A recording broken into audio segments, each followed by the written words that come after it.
G3 Assistance through Virginia's community colleges is your pathway to a new future, helping those who qualify pay for school and train for the right career, right where you are, right now. Learn more at vccs.edu/G3. This is a CBC podcast. We see them everywhere in TVs, in movies and tourism ads, on postcards, mugs, fridge magnets, T-shirts, you name it. The brightly colored houses of St. John's, probably the most famous image identifying this beautiful city. But when Molly Margaret set out to paint 100 of her very favorite, she wanted to include some more than the usual suspects. Her portraits are gathered in an exhibit that opens up tomorrow at Bannerman Brewery. The Morning Show's Jamie Fitzpatrick met Molly Margaret to check out a few of the houses that appear in the show. So Molly, we're starting on Kings Road, and one of your painted houses is right across the sidewalk, right across the street from where we're standing now. Tell us about it. It's one of the kind of iconic images of when you Google St. John's, Newfoundland, you will probably see this beautiful turquoise house with a pink door. I think it was really the pink door that got me. But St. John's has so many other houses with, different styles, different periods of time. So I wanted to show that there's a lot more than just the iconic pictures that we have. Is there any rhyme or reason to the houses that you picked, or did you just kind of follow your nose or follow your eyes? I'm a walker. I walk everywhere. I grew up in this city, and in this section of downtown particularly, I walk past this house to get to school. So some of them are sentimental. Some of them are houses I've lived in. Some of them are just quirky houses that I've always admired. Has this one always been turquoise with a pink door?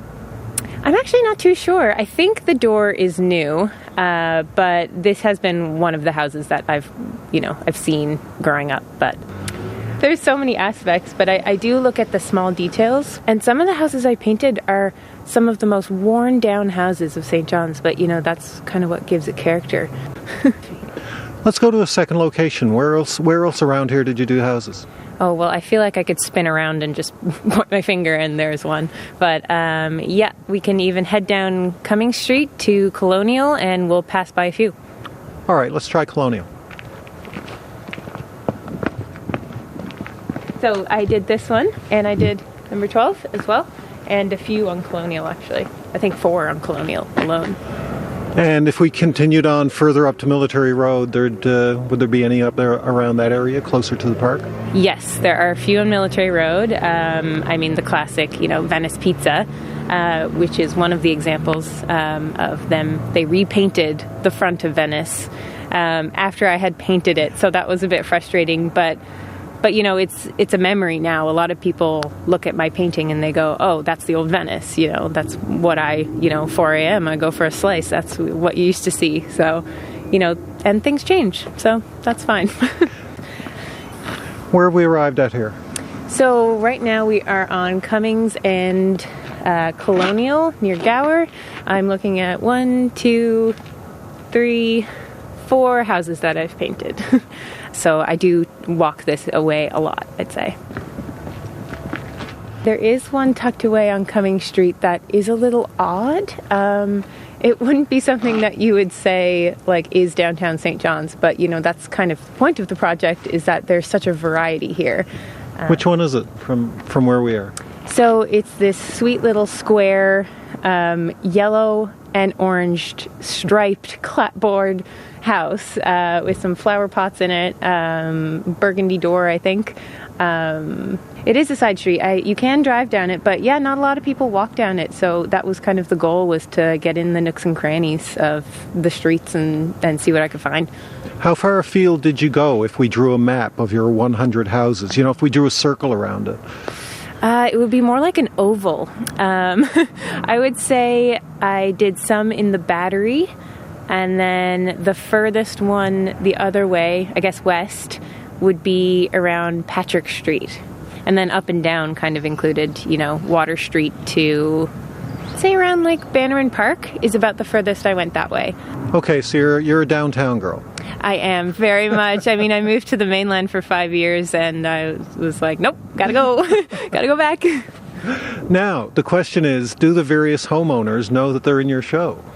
Some of them do. Some of them have contacted me, and I've actually put out a few postcards in some mailboxes saying, like, hello, your home is so lovely. I have an exhibition coming up, so come down and take a look. And also thank you so much for having a gorgeous home. Did anyone reach out and say, oh, I want that one? Sight unseen. I want the picture of my house. I've had many requests and people messaging me saying, oh, that's my parents' house, I want to buy it for them. And then the parents saying, oh, I want to buy that for my kid, don't tell them. So I'm really being kind of like a little matchmaker for these houses. Was it a tough slog once you got up to about, 65, 75, 80? Did you need some extra determination to drive this project home? It's funny, the second lockdown in February was a huge drive for me because I got the brunt of the work done, I'd say, home, and there were nights, 11 p.m., that I would walk out to my partner and say, do you think anybody would notice if I only painted, 81? And he was like, you've come this far, you really you got to get it done. And I did. But it was very challenging. And again, it took me 13 months, so it was a lot. And at some point, not long ago, you went out, had a look around town, and picked the final house. Was that? Did you feel like you'd really cleared a hurdle? That it was a significant achievement when you put the finishing touches on number 100?